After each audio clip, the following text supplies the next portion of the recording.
message for saying you have a problem with your bolt. Right, okay. Right, first of all, take your gun, take the bolt out. Basically, this bit we won't need until later. Right, okay. I've read about your problems. You may need to use a bit of grunt against it, so go on, get even.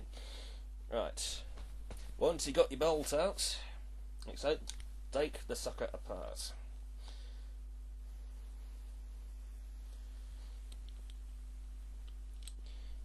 Okay, right. If you look inside there, look at the firing pin. It's fairly central. That is what you want. But to make sure that it's all right, you have to remove it, which I'm going to do for you now. If you can't remove the firing pin, you need to make a tool. Or if you haven't got the tool for it anyway, you take a biro. Basically, take all the gubbins off, take all the bits off, to left with the plastic tube, and basically you give it bunny ears. Put it against my shirt there so you can see. Give it bunny ears, and that will correspond to notches actually on the firing pin. So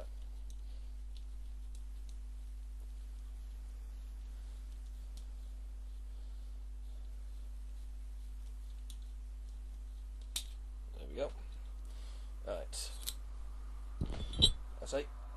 Make sure everything looks right. There's no corrosion. Everything's well oiled. So look at this. This is covered in grease. So make sure it's not bent. Make sure it's all straight. There's no burrs. There's no debris in there. In fact, if you can check in there, you should be able to see right through, and I can see myself on the camera. Right. That's what I mean about making a little tool, so it corresponds to the notches. If you can see that. Yeah. Right. Right, the problem you might have with yours, Manny, is basically this end of the firing pin screws off. It's detachable, which means it's replaceable.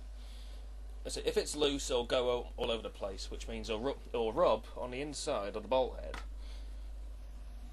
Thus, you have to make sure that is nice and tight. So that way it goes fairly central.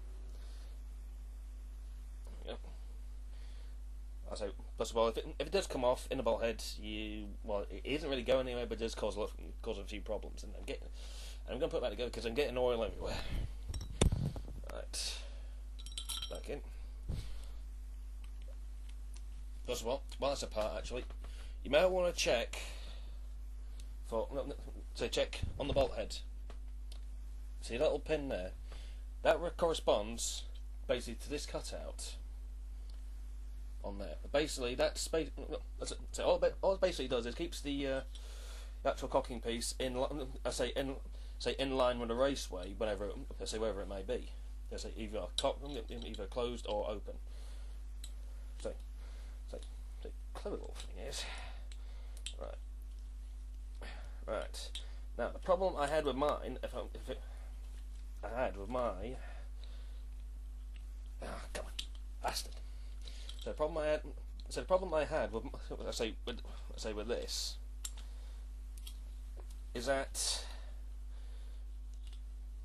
the firing pin was too tight and the end piece was too loose. So therefore it got stuck every time I wanted to cycle it. There we go, it's a bit. Every time. The solution is, my solution anyway.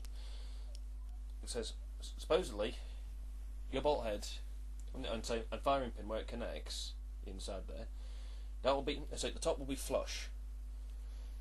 The way I managed to do it, basically give it one extra turn. So basically, the end of the firing pin protrudes slightly. That gives it more tension, just a little more tension on the spring. It's not much, but it just gives it a little more tension. If I put it all back together, there we go. So it just gives a little more tension on the firing pin.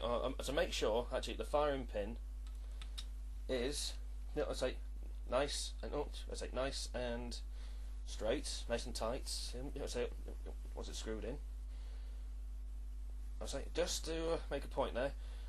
If it's in right, you will feel no resistance when you put in the ball head back on. Unfortunately, mine just had a little bit of resistance there, which means I've got to figure out why. Ah, here we go.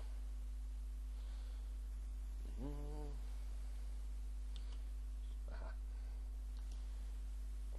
There we go. Like so. Yep. Yeah. Just had a little bit of resistance on it. This is all basically just through trial and error. Yep. You should be able to turn it on with one finger. That's how easy it should be. Put it on there.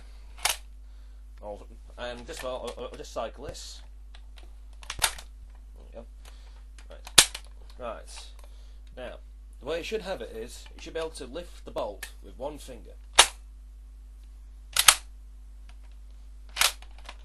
Do the whole cycle one finger. If you're having to grab it and really give it some grunts, then you got a problem there. Problem with one of those parts. But another problem you might have, if you just take this apart. If you look inside there, in this raceway, it runs on top of the sear. It also curves round just under the charger bridge. If there is some debris or gunk in there, basically right here, if there's some great, say just a bit of gunk, whatever. Say this cam piece right here on your bolts won't be. It'll prevent it from moving. Let's say preventing from going all the way, shall we say? Prevent it going all the way. In other words, treat your bolt like sex. I suppose you say in trouble with your extractor. You shouldn't do. Well, so simply because basically the extractor is meant to fit into a small channel there. Well, into a small cutout, and so just to the side of the breech. So basically the bullets can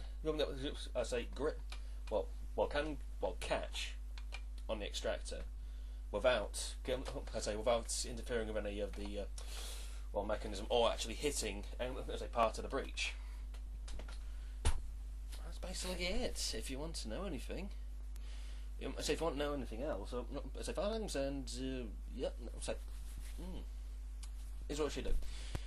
If you can make a video showing your Enfield, just please, please do so. If I can have a look at it, anybody might also solve out the problem for you. It could be, just a basic thing. A bit of cleaning maybe. Just a bit of cleaning, just a little slight little adjustments. That's all it is. It's just, learning your gun.